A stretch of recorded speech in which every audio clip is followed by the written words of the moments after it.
nice to have somebody at the seat of power. Now, Barney's been there a long time, so we need to start building our bench. Of the 163 candidates that have been elected across the country, or have been endorsed across the country for this November, 75% of those are at the local level. So those candidates are going to have a huge future ahead of them if we support them. You can learn all about these candidates at victoryfund.org, and I don't need to tell you specific examples about who they are. You know about Rosen. Obviously, in that race, I hope everybody in this room is totally connected to how you can help fund that race so she can be successful. In candidates' races across the country, there are some bad things happening. And it's not the Tea Party we're facing it from. In a number of places, we face it from our own Democratic Party. Now, this is a sad state of affairs and something that we can actually impact. There are party structures across the country that don't want gay people on the ballot because they think it will hurt Democratic incumbents. You heard that right. Our own party has leadership across the country who stymies the opportunities for gay, lesbian, bisexual, and transgender candidates. Now, the only way we're going to stop that is whenever we get to interact with party leadership, we make sure that's not happening, and we just ask the question, so which LGBT people are you recruiting for seats? Because that's party officials' big job, right? Making sure they fill the slate. They want to make sure they have LGBT, they want to make sure they have Democratic candidates in all those races. Well, are they openly recruiting members of our community? Because if they're not, don't give them a dime. Do not support inbred homophobia in our own party. And that's what it is.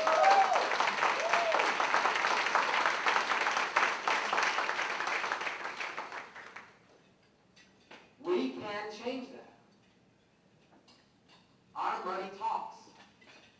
Our votes talk. And the same level of frustration that you sense sometimes among our own party structure, you're definitely sensing among LGBT rights at the federal level. I know there's a lot of discussion about what's going on nationally, and I want to talk about it a little bit because I know that it has some of us frustrated. Some of us are tired. Some of us think it's Groundhog Day, that movie where everything is starting over and over again. And we all wonder, oh my God, okay, whatever happens in November, does that mean I have to start all over next year? Yes. We cannot rest. We do not stop the fight for our civil rights based on one bad election, based on one mediocre election, or based on one great election. We do not stop our fight for civil rights. We don't get frustrated. We don't get home. We don't go home. We don't take our toys and say, we're not going to play anymore. We stay in this fight. The only way we're going to achieve equality is if we stay in this fight. So when you hear friends get frustrated, when you hear them talk about maybe they don't want to go to the polls, maybe they don't want to vote because it's not going to make any difference, or we're going to get trounced, or when you hear them say, it doesn't really matter because those national organizations who are lobbying on our behalf don't pay any attention to what we say anyway. Your job is to help convince them that they're wrong. They have to stay in this fight. Are you going to stay in the fight? Are you going to work hard between now and November? Are you going to make sure you bring 3 other people with you to the polls in November? Are you going to call people around this country and make sure they're doing the same thing? Get on your Facebook page. How many of you tweet? Yeah, not a lot. How many of you are on Facebook? There we go, the majority of the room. How many of you have email? There we go, the rest of the room. So, you all have a mission when you leave here today. Your call to action, you're going to get one before this night is over. But I propose your call to action should be not leaving any of your friends at the table when it's time to vote, when it's time to support LGBT candidates, pro-equality candidates, anybody who's going to help us move the ball forward.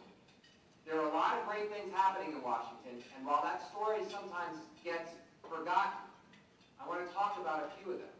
The amount of money going to HIV and AIDS skyrocketed under this administration. $27 billion has been proposed by this administration for HIV and AIDS in 2011 alone. I'm glad HRC didn't close up shop when hate crimes legislation was passed and we were all done. Everybody could have said we were done, right? Nobody thought we were done. We do not stop when one thing is done in our favor, right? When one good thing happens, we're not done. And we shouldn't stop when we have a bad day. When we see the don't ask, don't tell vote happen and go down. You know, former leader in the House, Dick Kephart, said, politics is a substitute for war. It's a great analogy, right? We have all these battles. We think about what's going on, and we know how unpleasant it is. Politics is sometimes a means to an end, sometimes lost on people who see it as nothing more than just talk and argument. But some of our nation's most celebrated achievements, the Civil Rights Act, the Voting Rights Act, the Environmental Protection Act, were all a result of politics. They were all a result of sometimes moving forward and sometimes taking a step back. They did not all happen on a straight trajectory of victory. We cannot forget that. When we only had 49 LGBT people serving in public office, we couldn't stop. Now we have over 500, but there are 500,000 elected positions in this country. We have a long way to go to reach parity among our community in elected office. Sometimes we're content to sit on the sidelines and demand our rights. Not an excuse. You know, when the famous Ralph Reed, who was a brilliant Republican strategist, and I am a student of politics, so I will give credit where credit is due. When he said he'd rather have 1,000 school board members than one president of the United States, he was talking about what the Victory Fund is now doing, placing LGBT people in office. If I can get to 1,000 LGBT public office holders, well, then I can wait on the gay president. But I'm not going to wait long. None of us wants to wait long. None of us believe we need to sit on the sidelines. That's why we're here. But we have a lot of friends who aren't here. We know a lot of people who are complacent. As our movement continues, we have some tough battles ahead. We may even have some tough election days. But even with those tough days, we know we are making progress. We know we are better than we were when Stonewall happened. We are better than we were when James Hormel was nominated to be an ambassador for the United States, and the cowardly chicken shit United States Senate would not address his appointment. We are light years ahead of those times. And this president has appointed more gay, lesbian, and bisexual, transgender people to office than all the presidents in history.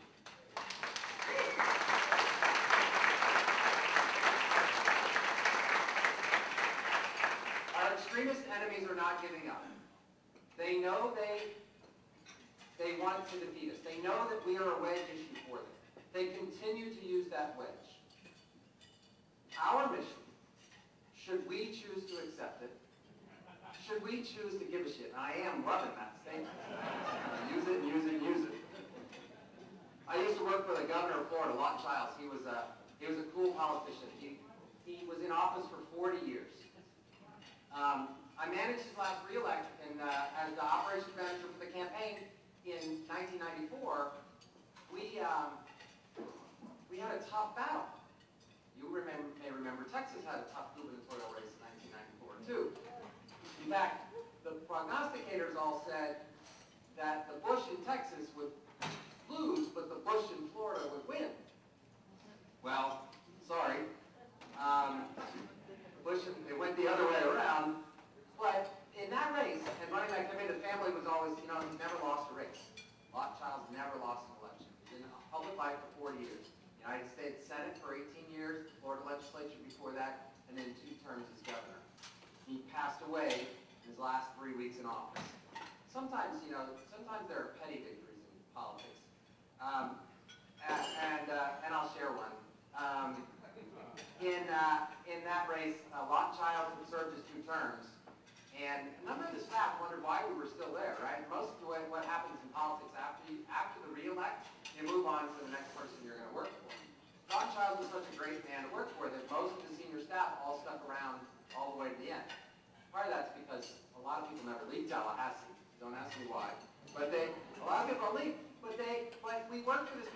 really loved him.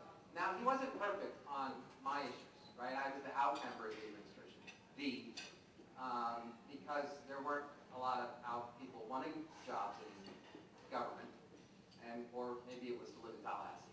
But it was nothing like Austin, so you have a leg up on Florida there.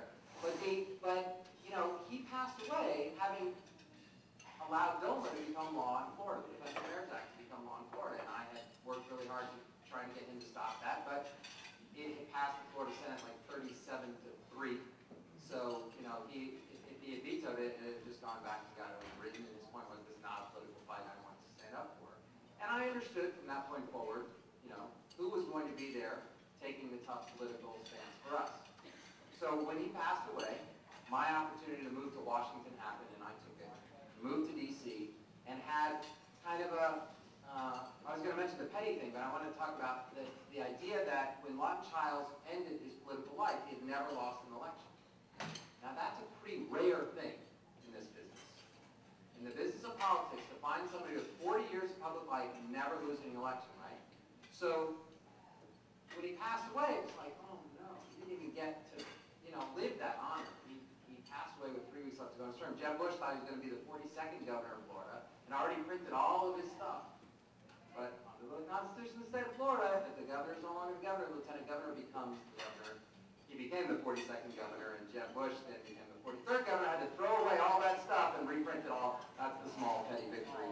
I made Bush spend more of his money. Yeah. But I say that because we all find something in politics that we like. And it can be the petty victories. It can be the brilliant work of a campaign strategist. It can be our friends who serve in public life. But the beauty of being engaged in this work happened just down the road in Houston, Texas last year.